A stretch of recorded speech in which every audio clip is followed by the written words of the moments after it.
Hale Media Group presents Go Blue Hoops, where Michigan basketball's past, present, and future all come together in one show. Hosted by former Wolverine great, 10-year NBA veteran, and longtime ESPN and NBC college basketball analyst Tim McCormick. Each episode goes beyond the box scores, from championship memories and recruiting stories to sharp breakdowns of the season ahead. Insight, legacy. Michigan basketball. This is Go Blue Hoops. All right, welcome to the Go Blue Hoops podcast, episode number 5. I'm Tim McCormick, and trust me, there's a lot for Michigan basketball fans to be so fired up about. Why? Number 1 rated in the country in KenPom, number 1 in the country in net rating, the best defensive team in college basketball, the Players Era champs. They blow out San Diego State and Auburn and Gonzaga, the best 3-day stretch of basketball I've ever seen from anybody. They knocked off those 3 teams by a whopping 110 points. We're 124 days from the Final Four in Lucas Oil Field in Indy. I'm telling you right now, this team is good enough to get there. Now, my question is, can this team take the massive success they've already experienced and build on it? Can they handle prosperity and keep improving? There's no game this week. Michigan has 10 days off between the Players Era and the opening of the Big Ten season against Rutgers. So there's not a game to really break down. But what I decided to do is on Monday of this week, I decided to go and check out practice. And I had a chance to talk to Dusty May for quite a while. I spoke to several of the players, and I walked away with a whole podcast full of observations that I want to share. This is the Go Blue Hoops podcast, so we're going to talk basketball, but I am so excited that we've got a special guest, All-American Nik Stauskas, one of the great shooters in Michigan basketball history, for an interview, and I promise you're going to love listening to his stories from his journey. All right, so practice was pretty impressive. The Wolverines went for 90 minutes in Crisler Arena on Monday afternoon, and I asked Dusty May about his team peaking in November. That can't be a good thing, right? Do you worry about that? And Dusty May said that he has concerns about it. Any coach would, but he said, we had our best practice of the year on Sunday. And what I saw on Monday blew me away with the energy and the amount of intensity from the players. For 72 hours in Las Vegas, we saw Michigan play their A game. I don't know if they can play any better. If they would have beaten Gonzaga by 10 or 12 points, I would have walked away and said, wow, that is super impressive. I don't even know how to process a 40-point blowout over a program like the Zags.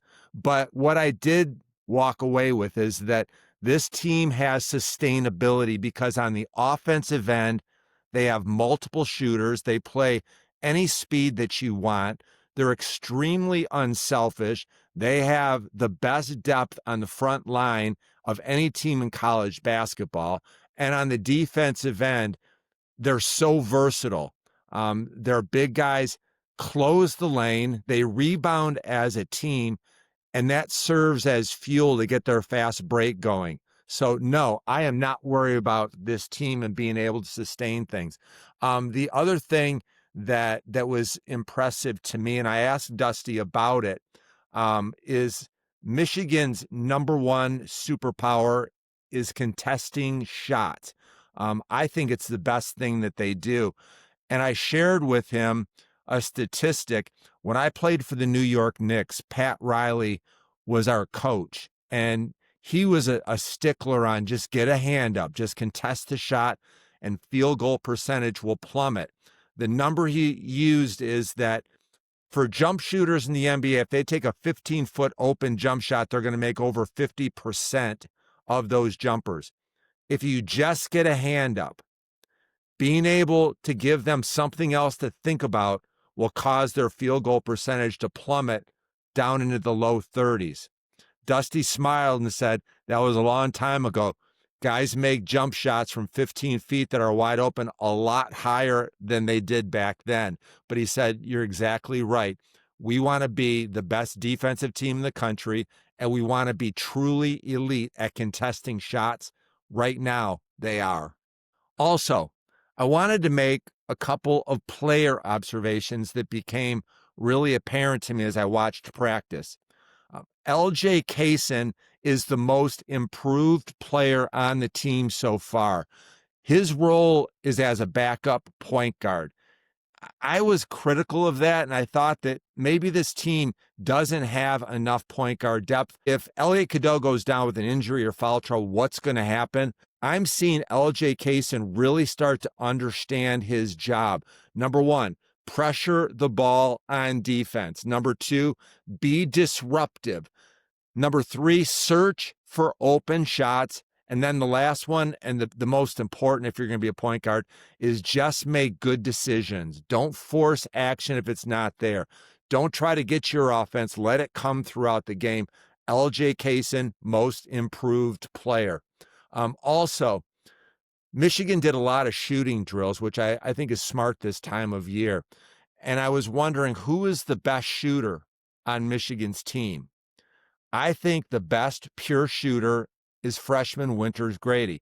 You're probably not going to see him a lot, but in the drill work, he does not miss a shot when his feet are set and he holds his follow through. Damari Burnett is the second best shooter. Trey McKinney, another freshman, is number 3. Okay, an observation about Michigan on offense. They have 10 days to get ready for the Scarlet Knights of Rutgers. And what I noticed, it seemed like Michigan was using a lot of their offensive practice time to play against zone.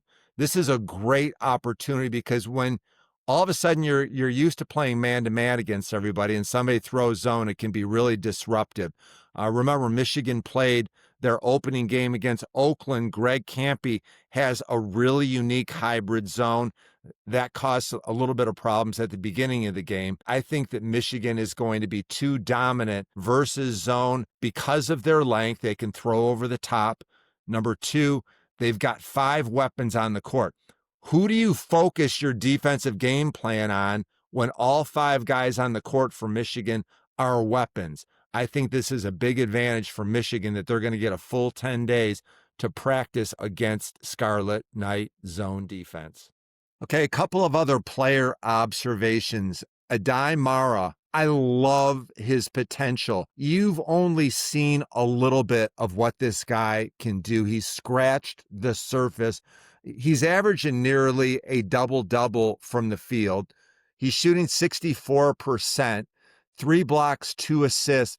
Now, one of the areas that I would be concerned with, free throw shooting. He's only shooting 35% from the line.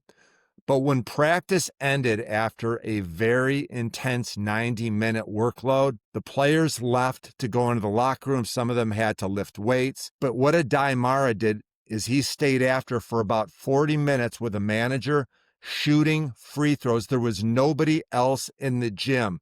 That shows me that this guy wants to be great. He's identified a problem, an area of concern, and he spent 40 minutes or so trying to get better from the line, and his shot looked really good. I think he gets a little bit flat on his shot, and if he's hitting the back of the rim, that's the culprit. I think Adai Mara's free throw percentage in the Big Ten is going to be much, much greater than it is right now in the non-conference. And the last player evaluation is Jax Lendeborg. He's got such great star power. I love his versatility. A complete player, elite at both ends. And there were times early in the year, specifically in the fall, the first 2 practices that I watched, I thought that he blended in a little bit. His reputation is that in a big game, he's going to come up huge, and he waits for those moments. But I have a different impression now.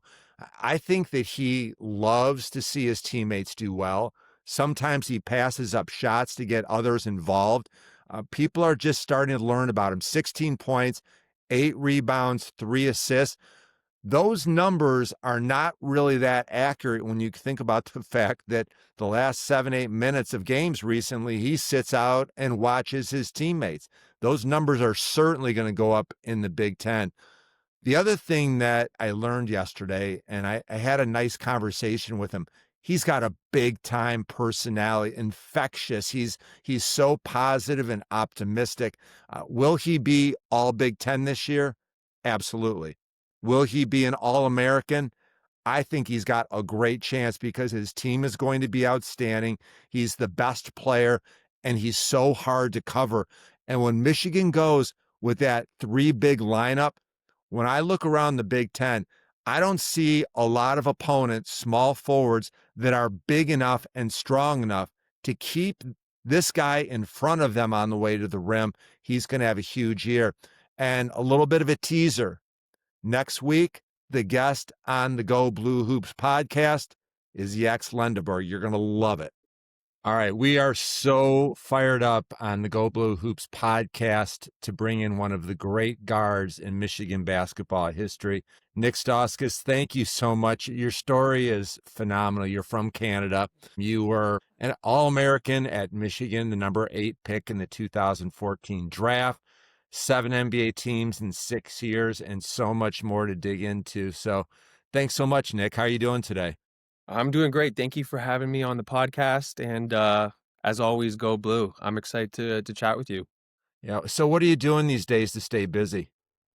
I'm getting into broadcasting, following in your footsteps, starting to do some work for Big Ten Network and NBC, calling a lot of college basketball games. I'm based out of Philly, so while they have me scheduled for some Michigan games, I do a lot of things more locally that I can drive to. So I've been doing Penn State, Rutgers, things within the kind of East Coast area. But it's been really fun. I really enjoyed doing it.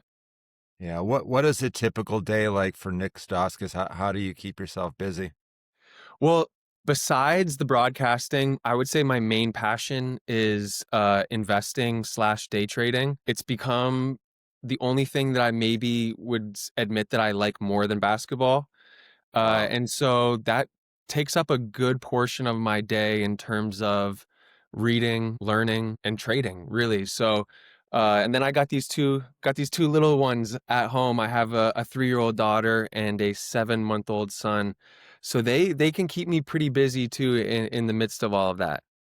Do you have the little Nerf hoop up in the 7-month-old's crib to start working on that shot? Yeah, we've been just kind of like leaving the basketball around here and there just so he knows what it is. But right now we're working on the core strength to just be able to sit up without toppling over. That's like that's the first goal. You gotta sit before you can stand, and you gotta stand before you can dribble and shoot and all that good stuff.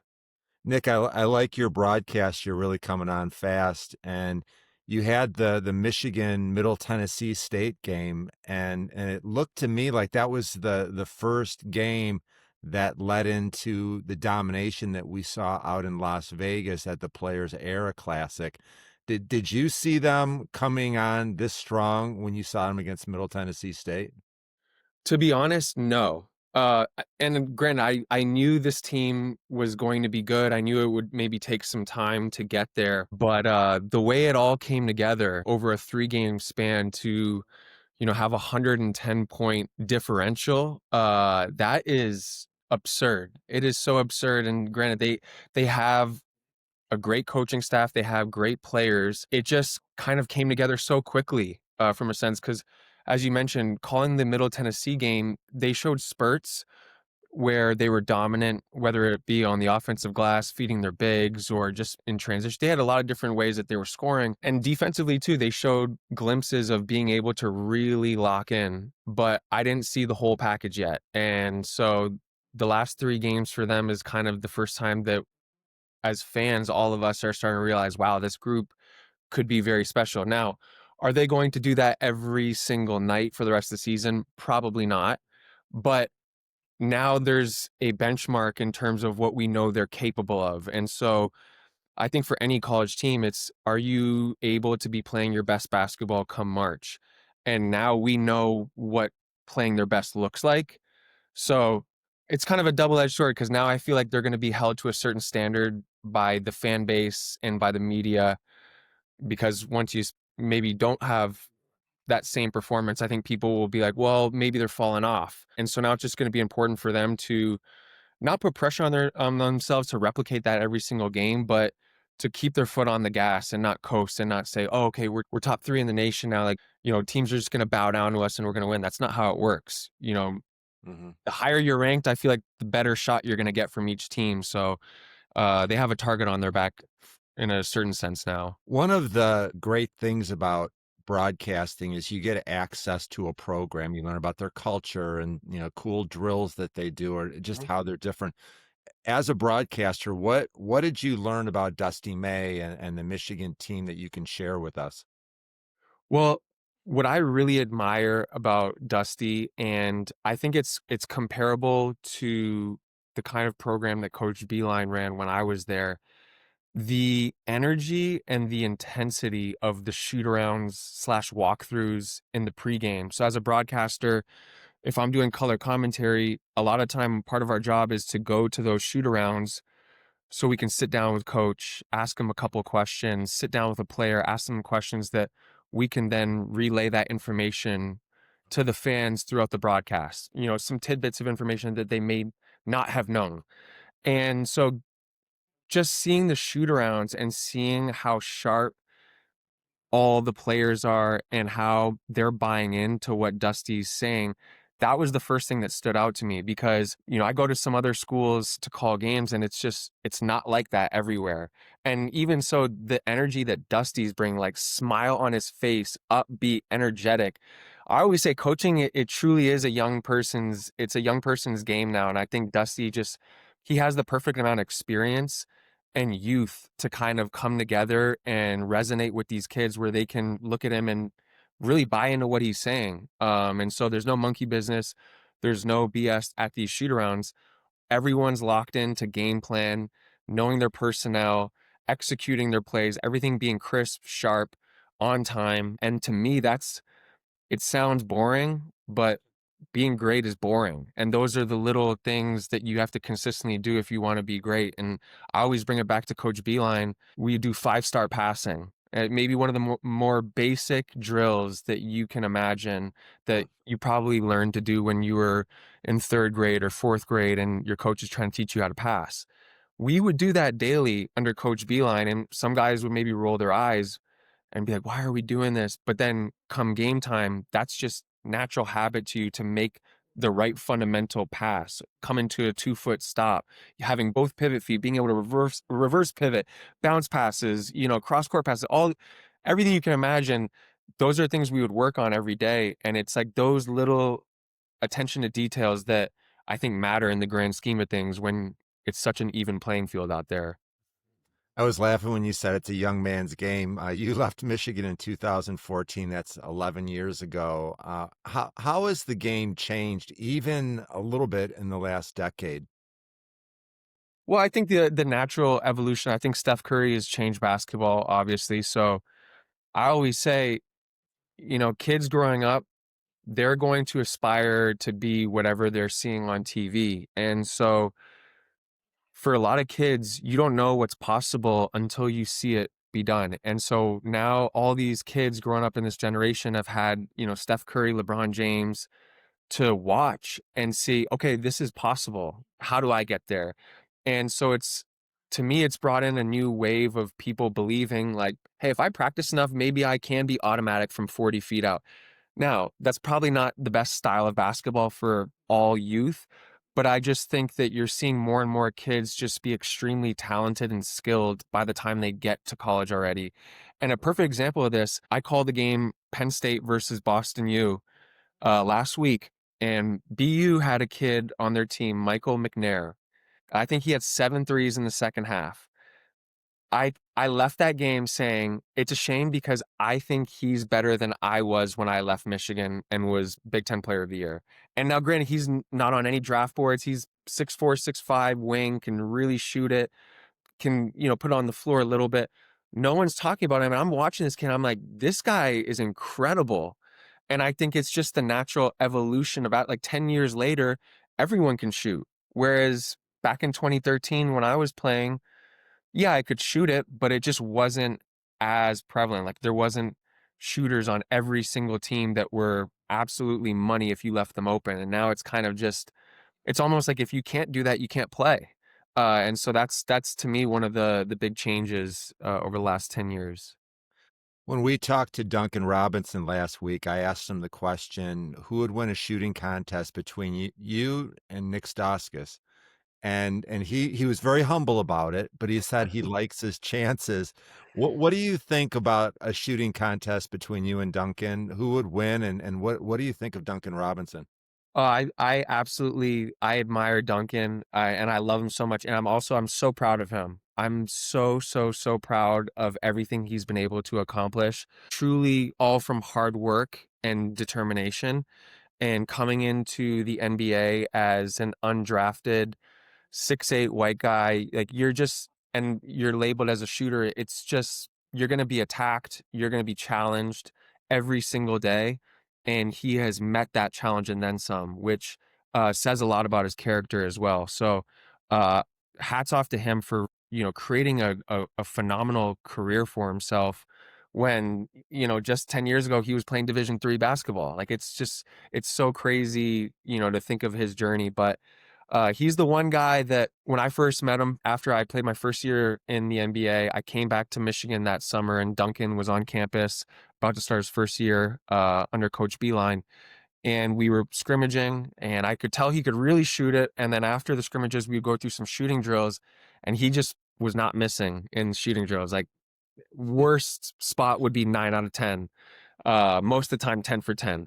And so it was the consistency of his follow through, his release. There was never any variance in the way he was shooting. It was just the same shot every single time. And it was one of those ones you expect it to go in every single time. And so I never told him this because I could never admit it to him. But in my head, I was always like, yeah, he could probably beat you in a shootout. Like we're not even going to go there for the challenge because we don't want to hurt our ego there. So I'll give Duncan the benefit of the doubt for sure. Wow, that's high praise. And I'll give you this, you're probably the best shooter from Canada, this side of Shea Gilgeous Alexander. But what was it like playing in Canada growing up? You're from Ontario. I'm sure you've heard all about, did you play hockey and things like that? But how did you face the competition up there? Was that a hindrance? And how did you end up at Michigan?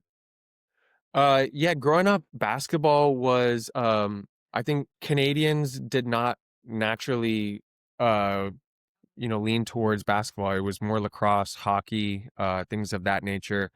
But I also have a Lithuanian background. My family is Lithuanian, and as you know, Lithuanians love basketball. So my basketball journey started through a Lithuanian church league in which my uncle was coaching a team of 8-year-olds, and I had never played before, but I was one of the taller kids, and so he invited me to play. And the rest was history. Like I played in a tournament for the first time. I'd never practiced, but I played in a tournament, was one of the better players just off natural instincts. And then it just became a full-on obsession. The more I practiced, the better I got. And the better I got, the more I wanted to practice because I just wanted to get better. And so it was just this cycle that kept repeating itself. And yeah, as I said, the rest was kind of history there. But my journey to Michigan was somewhat unusual because, going back to being from Canada, at that period of time, growing up as a teenager, Division I schools weren't coming to Toronto or Canada in general to recruit kids. There just wasn't the same influx of talent, or at least they didn't think there was. And so in order to get seen by Division I schools, I felt it was necessary to move to the US and start going to high school or prep school in the US. So I moved out. I left my parents when I was 15 and I moved out to Boston to go to a prep school. And I just got lucky with the head coach of that team. His son was Nate Lubick, who played at Georgetown back in the day. And Nate Lubick was between two schools when he was deciding. It was between Michigan and Georgetown. And his father, David Lubick, was the coach of the basketball team. And so his son ends up committing to Georgetown, and his father is a little bit, he's the father and he's the coach, so he has a relationship with Coach Beilein, and he felt truly bad that his son didn't pick Beilein in Michigan. And so when I came to school, um, I think he kind of saw my game. We're maybe a month or two into like practices and preseason stuff. And I think he started seeing my potential. And so he called up Coach Beilein and he said, Coach Beilein, I know my son, decided to go to Georgetown. But he goes, I promise I'm going to make it up to you. I have this kid. No one knows about him. He's from Canada. He just moved here. And if you offer him quickly, I think he'll choose you because he doesn't have anything else yet. So you better be first. And so I remember Coach Beilein came out to what we had. It was called an open gym. But I had two other kids on my team, Caleb Tarzewski and Alex Murphy, who were both top 10 recruits on the ESPN 100. So this open gym, we had Calipari, we had Boeheim, we had Patino, we had every Bill Self, every big time college coach in the country was there. And Coach Beilein came. And so I played really well, and that was really my first time having that kind of exposure in front of those college coaches. So it was nerve-wracking for me, but I played well, and pretty much I left the gym that day and got a call from Coach Beilein saying that he was going to offer me a scholarship. And so Wow. I just, right time, right place. And David Lubick, the coach of that team, really looked out for me in terms of reaching out to Beilein, being like, hey, if you offer this kid, quick enough, I think it's a perfect match. And I ended up committing my junior year, didn't take any other visits, didn't go to any other schools, didn't really consider anyone else. And it turned out to be the best decision I ever made. So I truly got lucky with that one because I didn't know what I was doing at that time. I was 16, 17 years old, just hoping for a chance. And Coach Beilein gave that to me. Yeah. So you're a freshman now, and you became the first player in NCAA history to make 6 out of 6 from 3 in an NCAA tournament game. You guys beat Florida in that game, and you went on to the Final Four. What do you remember about that magical game? I remember it was Easter, and I remember I was in somewhat of a shooting slump where I just was not up to my standards in terms of efficiency. And my parents were there. It was in Dallas. And I remember at the hotel, my dad saying, you're due. You're due for one. You're due for a game. Like, it's time. And I remember being like, yeah, I know. It's been a while since I've had one of those games. And the game started against Florida, and it always just kind of happens to feel a little bit lucky in terms of the game starting and you just get those perfect shots. For me, the perfect shots were left side of the floor, feet set, seams kind of locked in right where I wanted it. And I was fortunate enough to play with really good players who could draw on the defense and kick it out to me for easy shots. And so I remember that game started, and Trey, Tim, I think Karras even a few times, just a couple of good dribble drives that found me wide open. And after the second one went in, I said, okay, I think this is the game. And so it just kind of fed off of that. And I think at that time too, as a team, we were playing very well. Everyone was kind of gelling. Everyone was doing what they were supposed to do. And so I think it was just kind of the perfect storm of the ball finding me at the right times and me doing the rest. I'm glad you brought up some of those names because it was a special team. Great chemistry, great players: Trey Burke, Mitch McGarry, Tim Hardaway, Horford, Jordan Morgan, Karis LeBron. I mean, that was a special team. What made them so special to you? Wow. Trey that year, National Player of the Year, was truly something spectacular to see just every day up close in person and practice. And even, him and I were the two guys that would often find ourselves in the gym late night going back by ourselves. And I would watch him work out by himself sometimes, and it was truly amazing. He would be on the court by himself, no one else out there with him, and he would play 1-on-5 in his head. And so he would be just freestyling out there, but you could see him contorting his body like he was getting hit, but there was no one out on the floor, and it was strictly a visualization for him. And it was really cool to see because then the play against Kansas where he comes up the court and he hits that step back from deep. Like, those were the things that Trey was doing in that gym by himself playing 1-on-5 with the clock ticking down, going full court. Oh, cuts me off here, step back. And to see it come together in front of 75,000 people, you're like, damn, this kid is special. And really just kind of capped off a fantastic year for him and that team. But yeah, not just Trey, everyone, Tim. Karras was really the sleeper of that group because he was so young at that time. He was so thin. He was going to redshirt to start that year, and turned out that, I think Coach Beilein and the whole staff realized, man, this kid could play already. Like, we don't need to redshirt him. Like, he needs to be contributing now. And so even myself, I don't think anyone expected as a freshman for me to come in and make any kind of impact. So we had a lot of overachievers, I'd say. And I think the same goes to Trey, to Tim. Like, when they came to Michigan, I don't think anyone thought that they would achieve the things they did. So I think it just goes back to really Coach Beilein recruiting a type of person that he believes in, that has high character, that's driven, motivated, and that buys into something bigger than themselves. And I think it was just a perfect storm of everyone having that same mentality at the time. Nick, you keep bringing up Coach Beilein. How did he help make you better as a player and a person? The first thing he taught me was falling in love with watching film. And boy, he could watch some film. Like, we watched a lot of film. And I never watched film until I was under Coach Beilein. So I think that was the first thing that really opened my eyes in terms of maybe understanding the game a little bit better and seeing things from a different lens. He really helped me do that. But I think he also just knew how to speak to me and, push certain buttons without going too far. Like, personally, I don't know about you, Tim. I was never one that did well under a coach that was like in my face screaming. Like, that to me, and granted, sometimes it's warranted. Sometimes you need to pick your moments as a coach where you're gonna really get on your guys. But I think overall, I respond better when someone speaks to me or pulls me aside and talks to me like a human.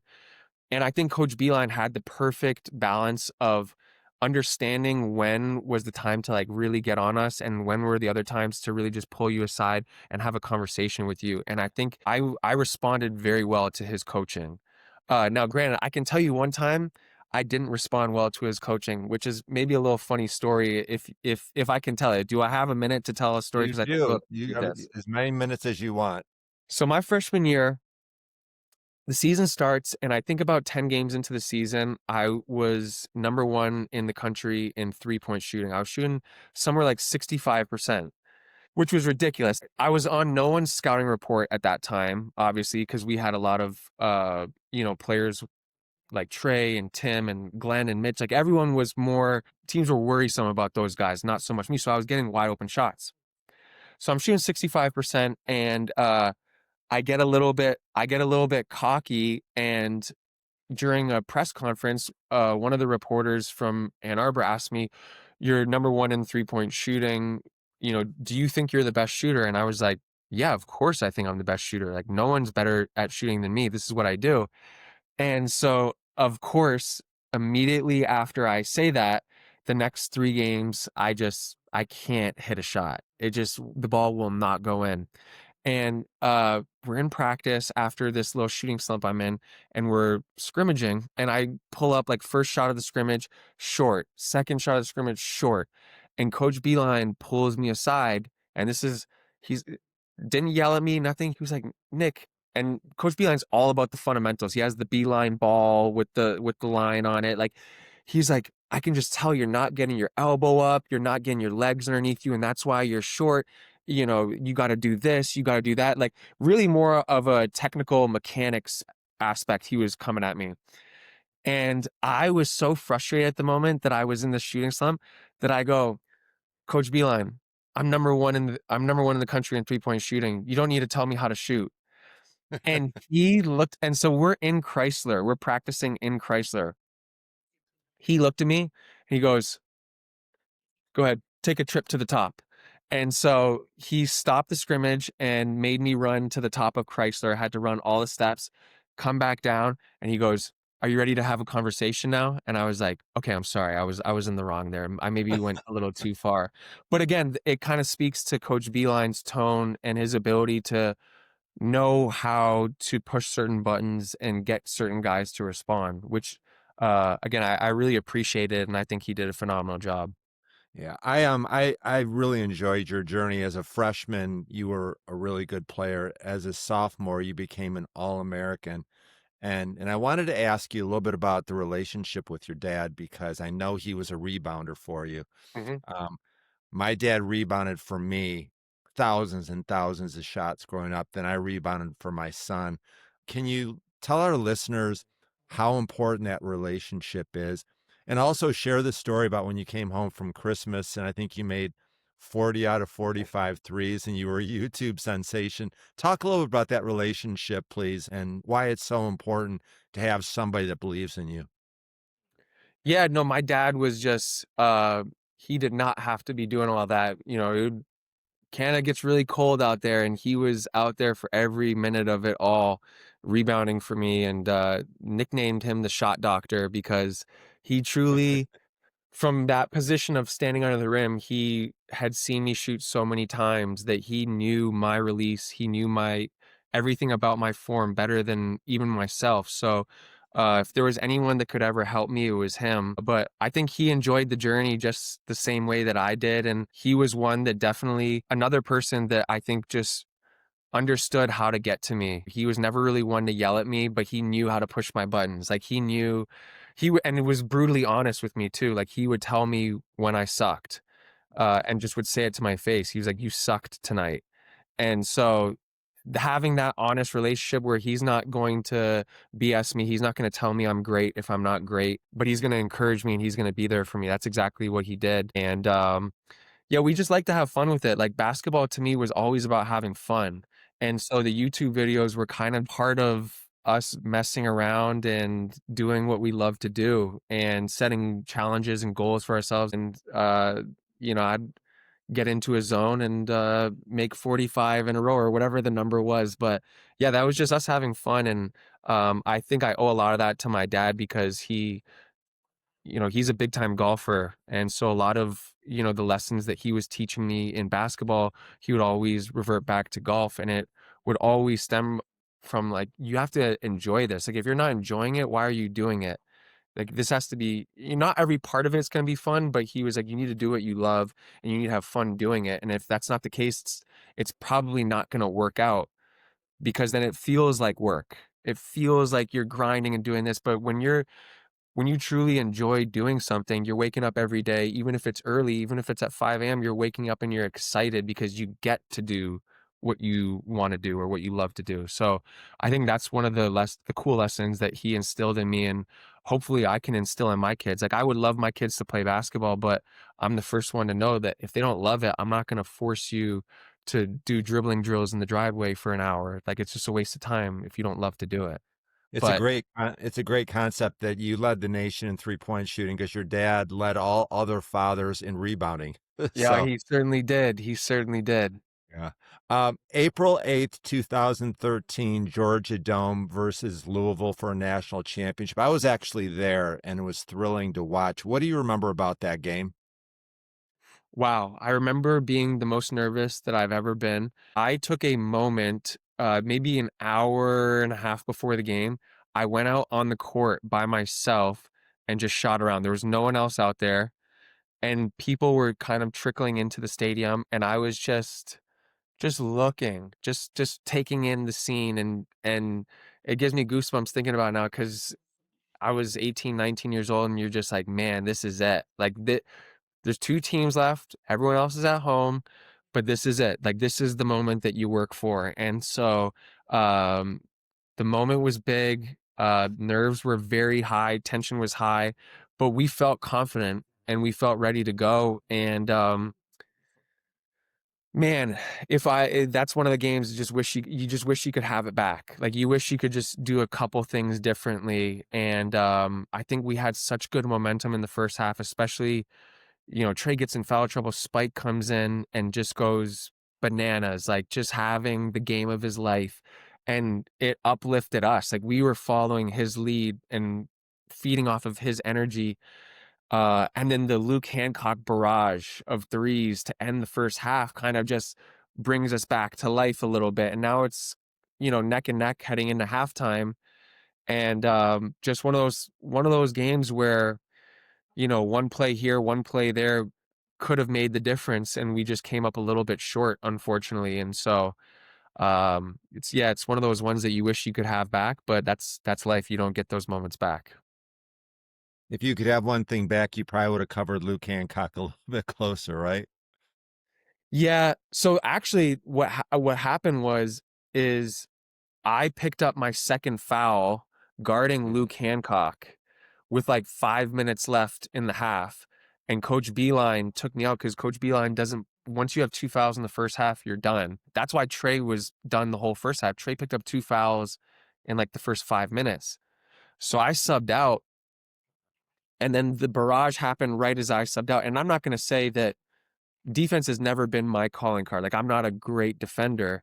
So I'm not going to say that, oh, if I were in the game, Luke You can Hancock would say have. it. You can say it, Nick. No. I'm not going to say that because it's just one of those ones where, like, I think Karras was guarding him, and Karras is a far better defender than I am. So it was just one of those ones where, right time, right place, but he was getting the ball in his spots. And then it's like, you see one or two go in, and it kind of steamrolls. And so that little spurt right there was definitely the difference maker in momentum, because I feel like we were on the verge of kind of gaining a substantial lead, and those threes were just kind of not the backbreaker, but definitely brought us back to reality where we're like, damn, we're gonna have to fight for this.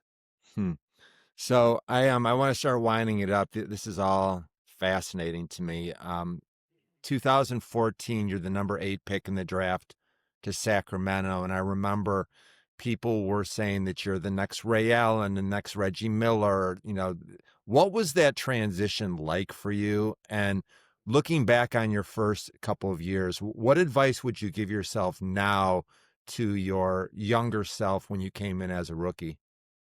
Uh, I I think that's such a hard question, because part of what got me to where I was is I was so hard on myself. Like, I held myself to such a high standard where, okay, I want to be the best. And if I'm not the best, you got to work to be the best. Like, that was always my mindset. And so uh it was also my downfall, because once I got to the NBA, I still held myself to that standard. And obviously now you're playing against the best players in the world, and you're just a 20-year-old kid.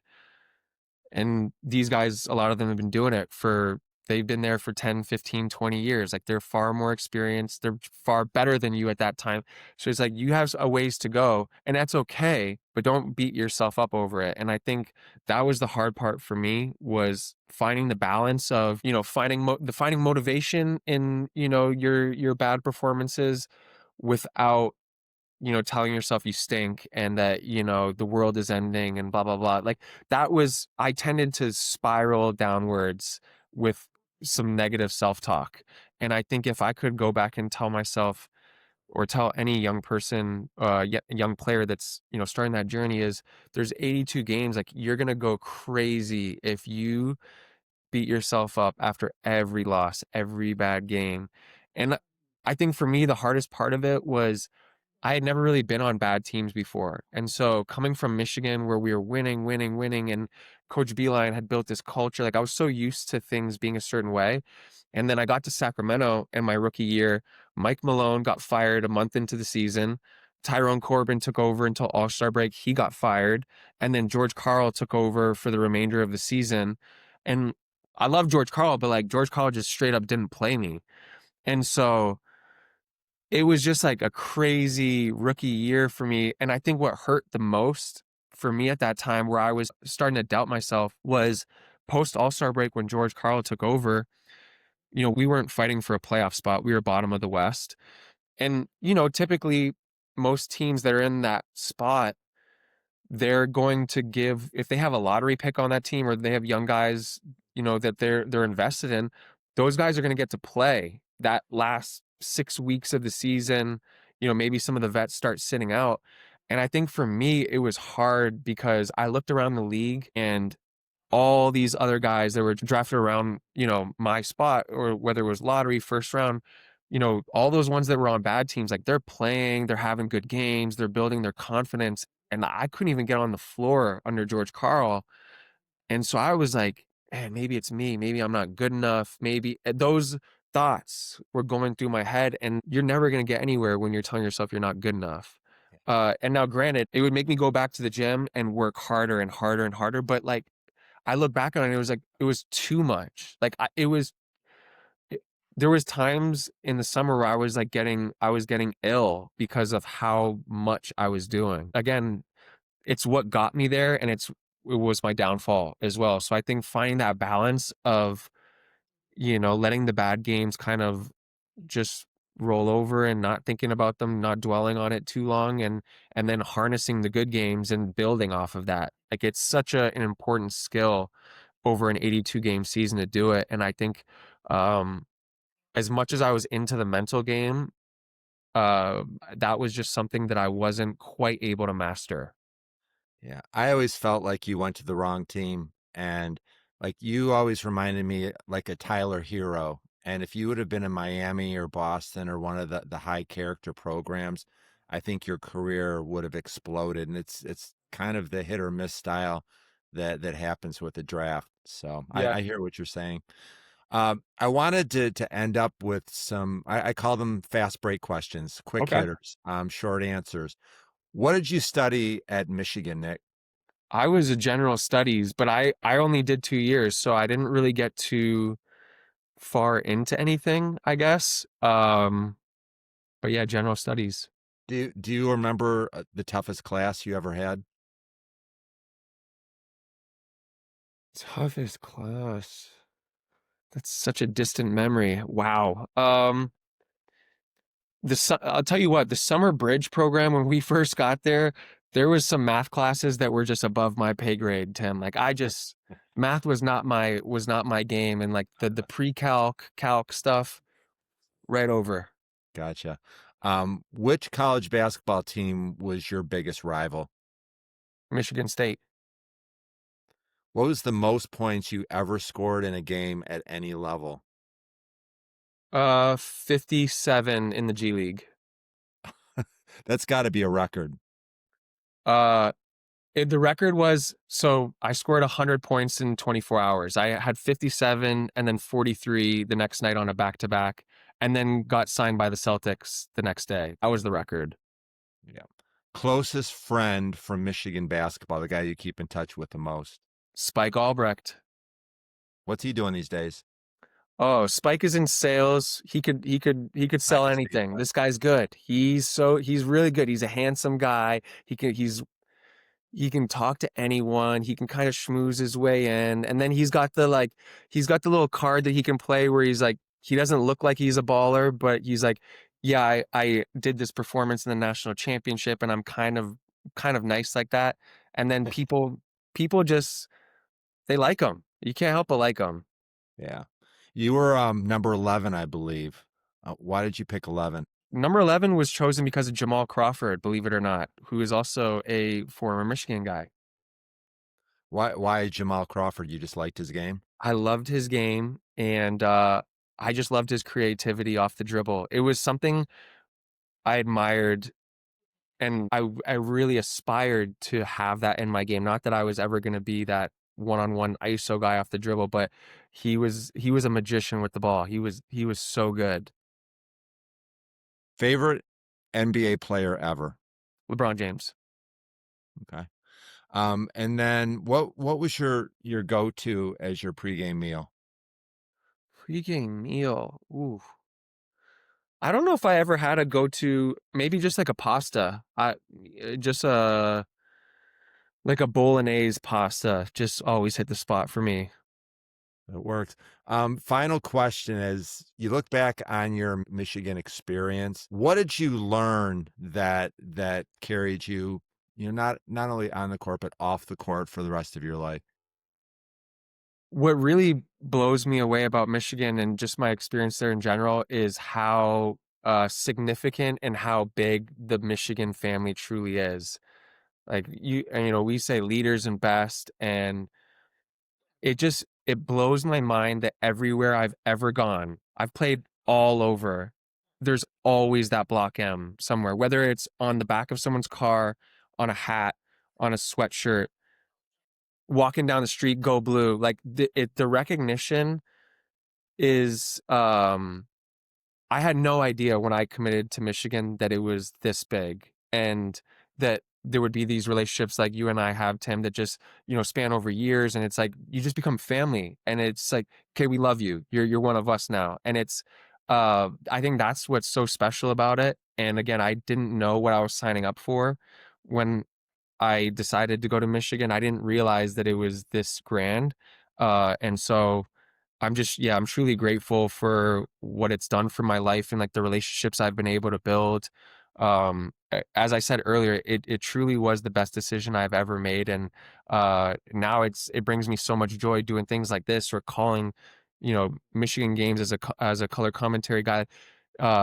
It's just really awesome to see it kind of come full circle, and see this next generation of kids carrying the torch. Nik Stauskas, you're a legend. We appreciate hearing your story so much, and just congratulations on all of your past success and your future success as an announcer. Thanks, Nik. Thanks, Tim. I appreciate you. And anytime you want to talk hoops, let's do it, man. All right. Sounds good. Thank you. Thank you. If you like this kind of content, please like, share, follow, and subscribe. And as always, go blue.